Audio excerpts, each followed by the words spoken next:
Hi, my name is Dr. Alyssa Cohen with Pelvic Floor for Moms. We're talking about exercise that is safe during pregnancy. So I get lots of questions about strengthening and whatnot during pregnancy. So let's talk about some do's and don'ts, and then I'll show you some quick variations of some exercise that would be good during pregnancy. There's no definitive list of like, this is pregnancy safe and this is not necessarily, but applying some general guidelines can be helpful to help you work through whatever you might be doing at home. So first of all, questions that I get a lot is twisting okay? Yes, twisting is okay. Especially like I will give people a lot of like thoracic rotation kinds of stretches and things like that. We want to be able to move and twist, especially our upper back, our thoracic spine, totally okay. I will also give people some resisted rotations, like a Pallof press, which we'll go through, which is using your core and your obliques, and the band is pulling you into twisting position. You are staying neutral, so we want to engage those twisting muscles.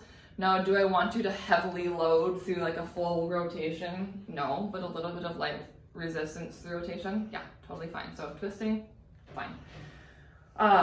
Laying on your back during pregnancy to do exercise. I am okay with it. If you lay on your back for, 5 minutes or less, I don't want you to do 30 minutes on your back. I am okay with it as long as you don't get dizzy, you don't get nauseous, you don't get lightheaded. If you feel weird about it in any way, then it's not going to be for you. At a certain point in pregnancies, second trimester, third trimester, some people get uncomfortable with it, especially if it's like twins or bigger pregnancies. So if that's you, then no exercise on your back. But if that's not you and you feel fine for a couple minutes at a time, totally fine. So general do's, I want you to strengthen your core during pregnancy and hips and adductors and things like that. But like, some people get afraid to engage and use their core, and so they will like almost try not to. Wrong direction. We want to engage your core to hold that baby in and tight, but also the more you use muscles and continue to use that muscle memory during your pregnancy, the easier it's going to be to use and find those muscles postpartum. And also, you know how like when you want to like tone your triceps to get those like nice arms, even when you're not using your tricep, once it gets stronger, it has better tone, right? Just at rest, it looks more tight. Same thing happens for your core. So the stronger we get those muscles, the more fascial integrity we maintain in your abdomen, which means that your abdomen will, shrink back and heal better and faster postpartum the stronger you stay. So yes, strengthen. If you have the energy and will to do it, yes. I'm looking at my notes here. The other thing we want to pay attention to is managing pressure in that core canister. So core canister meaning diaphragm on top, pelvic floor on bottom, abs in front, low back muscles in the back. It's a contained, pressurized system. And so if we're not maintaining or managing the pressure in that system, we're gonna be pushing out on those walls of that canister, which might mean we're pushing out on that abdominal wall, contributing to diastasis. We might be pushing down on our pelvic floor, contributing to like prolapse and things like that. So we need to manage that abdominal pressure, which means we're using that exhale with exertion. So as you go through the exertion phase, as you go to stand for a squat, for example, we exhale, engage, draw in pelvic floor, low ab. So you can refer to some other videos for more instruction there, but exhale with exertion to manage abdominal pressure. And then of course you're always going to modify if needed. So if you're going to like CrossFit or if you're going to other exercise classes already, if things start to feel funny, modify. We can shorten the lever arm. So meaning like with a plank, we go on our knees, or like increase the angle, or with squats, lessen the resistance, those sorts of things. So if it starts to feel bad or hard or strainy, modify. If you're in a class or something like that, there should be someone there to help you with that as well. We want to make sure that as your belly grows, everyone's abdominal wall, rectus abdominis, will separate and we will get some degree of diastasis. We want to make sure that the exercise you're doing isn't causing that doming on every rep.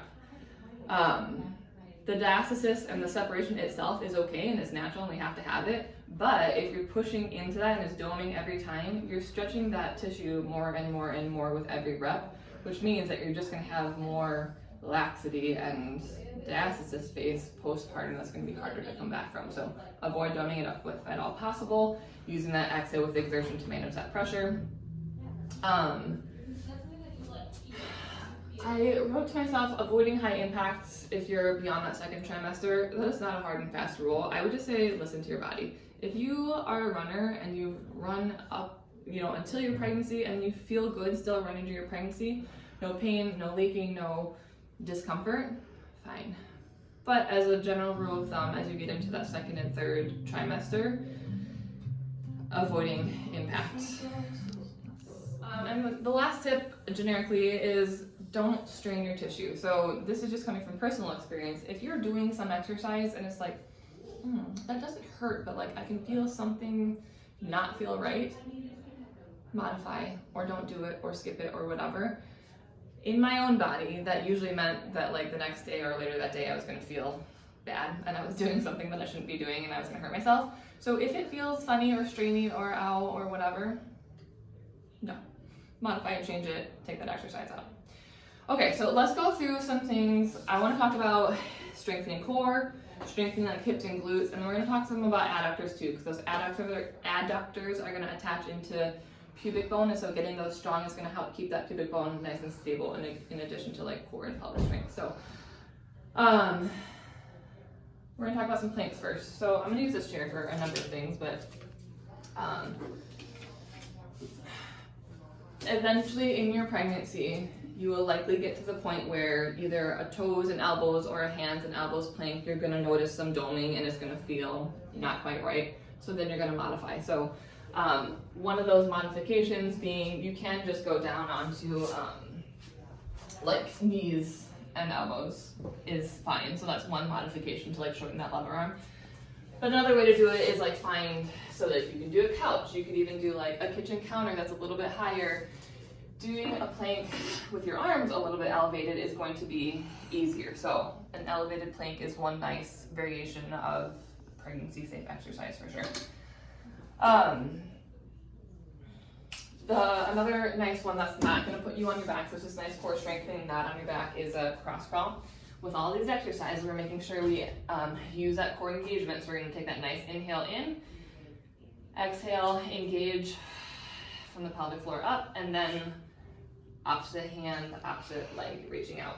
Not going too high so you're arching your back, not lifting the pelvis, keeping everything nice and stable, nice neutral curve in your spine.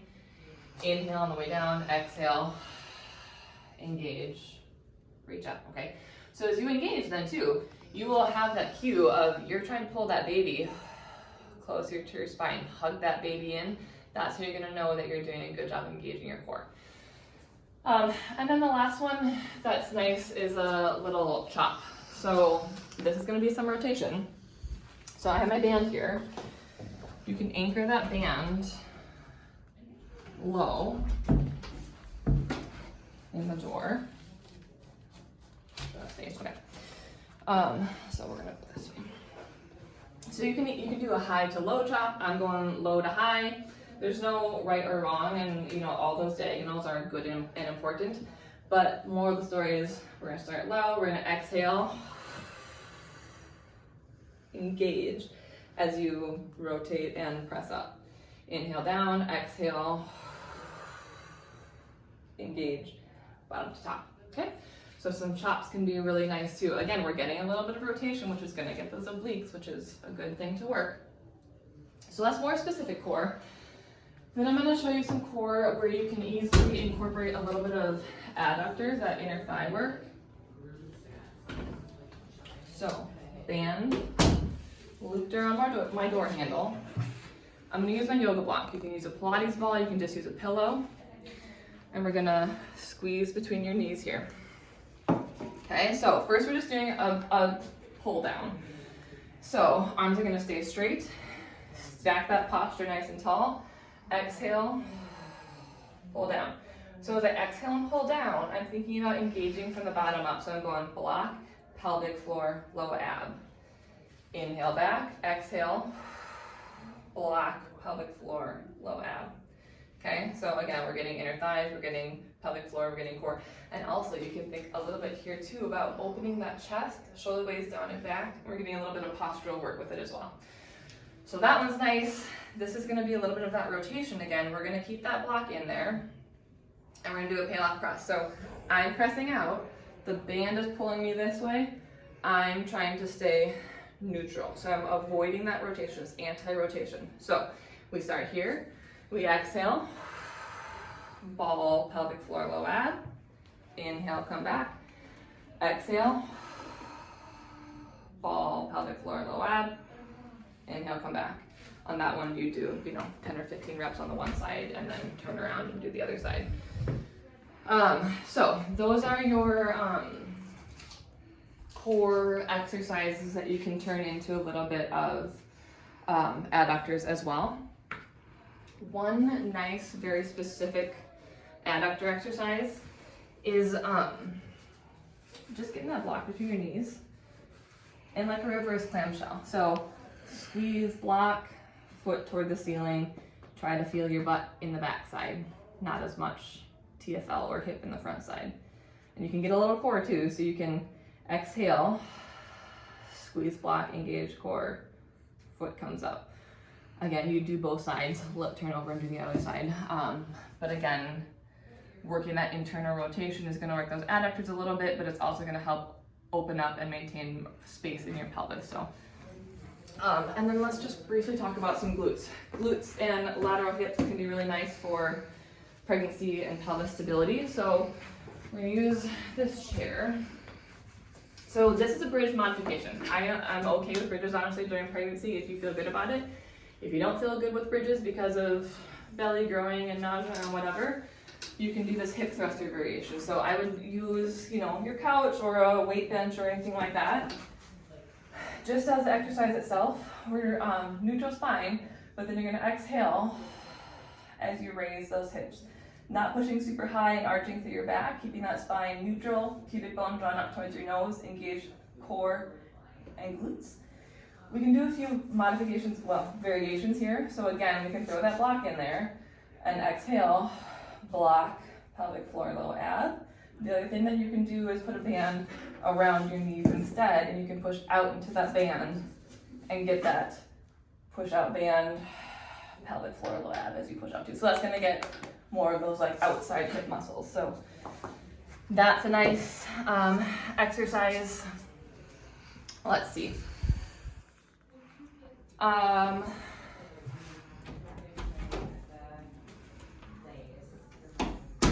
Hip hinges are another nice one to add a block in. You can use like hand weights, or I'm gonna use a band here. We want that neutral spine position, but as you hinge and then exhale, press to stand, again, you're gonna get that block, pelvic floor, low ab. Inhale down, exhale, block, pelvic floor, low ab. Glutes engage as you push to stand as well. So hip hinge is a nice one with either weights or a resistance band. Generally, squats are nice.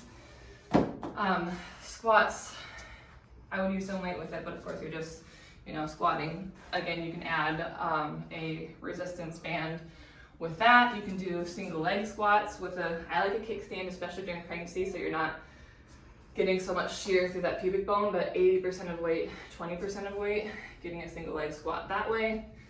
On both sides can be nice. And then one other just like quick variation or glute strengthening routine. I have a whole video on this one. I don't have my nice fabric bands here, but I can tie this. So just doing some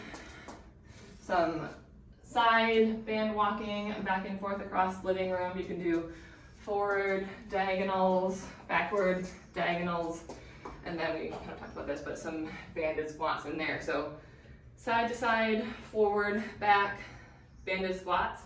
I like to pair all those together for a little 5-minute routine. 20 reps both directions, 20 reps forward, 20 reps back, 20 banded squats. Make sure you get a nice burn in the hips, and that's a nice quick pregnancy safe hip and core strengthening routine as well.